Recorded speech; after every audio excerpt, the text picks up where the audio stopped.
Hello दोस्तों, मेरा नाम है विनोद भाट और आप देख रहे हैं योर मेडिसिन एडवाइज़र। और आज हम आपको बताएंगे दमा या अस्थमा के बारे में।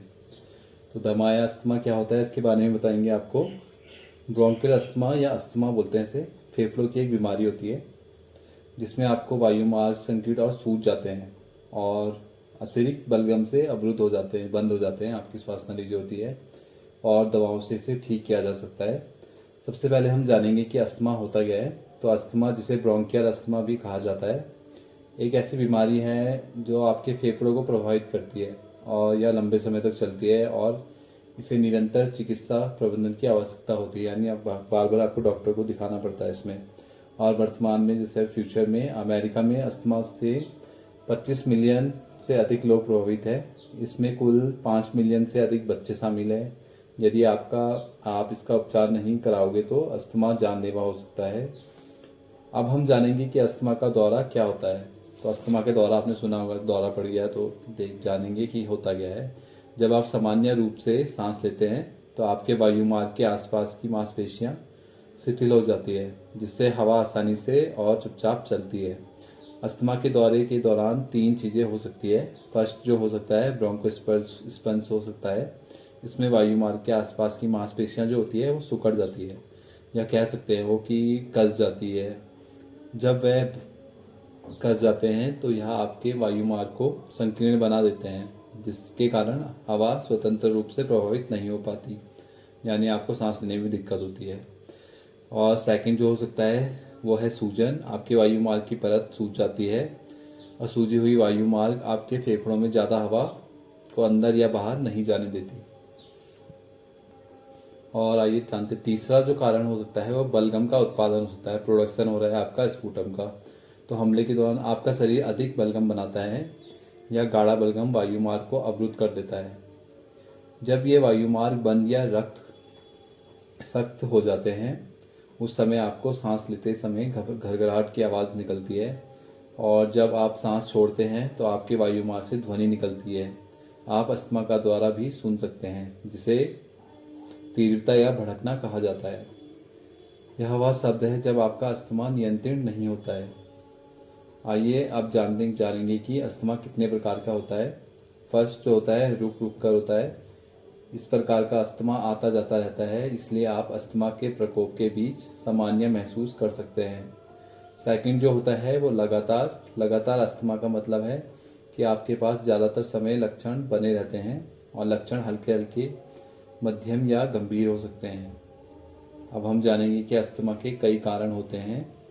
फर्स्ट होता है एलर्जी। कुछ लोगों को एलर्जी अस्थमा के दौरे के कारण बन सकती है। एलर्जी में फफूंद, परागण और पालतू जानवर से रूसी जैसी चीज़ें शामिल होती है। सेकंड जो होता है वो गैर एलर्जी होती है। भारी कारक अस्थमा को भड़का सकते हैं। व्यायाम, तनाव, बीमारी और मौसम भड़कने का कारण बन सकते हैं। अस्थमा भी हो सकता है। तीसरा जो होता है, वयस्क शुरुआत होती है। इस प्रकार का अस्थमा 18 वर्ष की आयु के बाद शुरू हो जाता है। आइए अब हम जानेंगे कि अस्थमा किसे हो सकता है।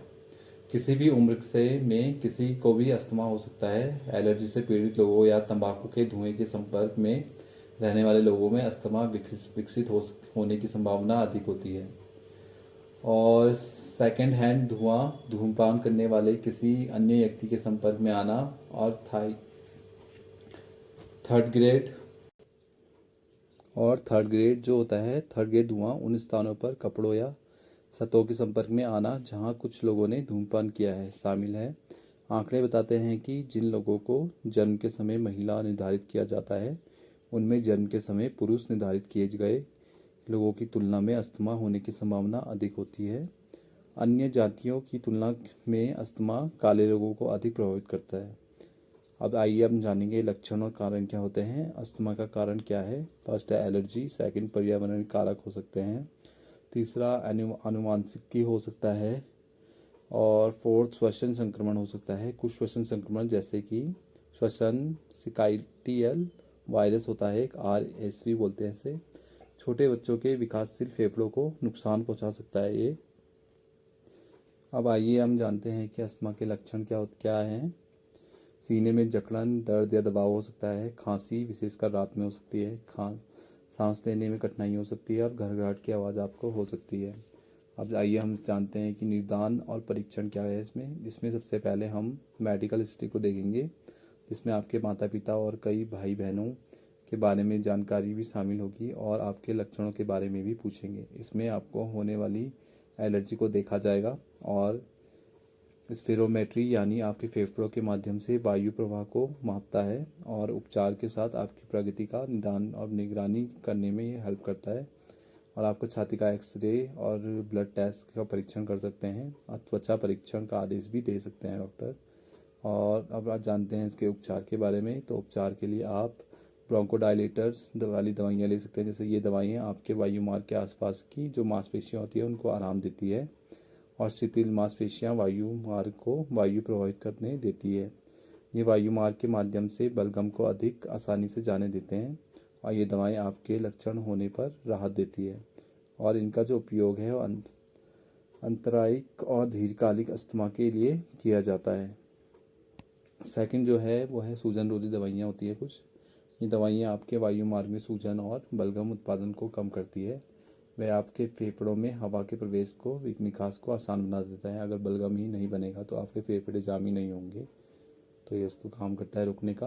अस्थमा के लिए जैविक उपचार भी है। इनका उपयोग गंभीर अस्थमा के लिए किया जाता है जब उचित इन्हेलर थेरेपी के बावजूद लक्षण बने रहते हैं।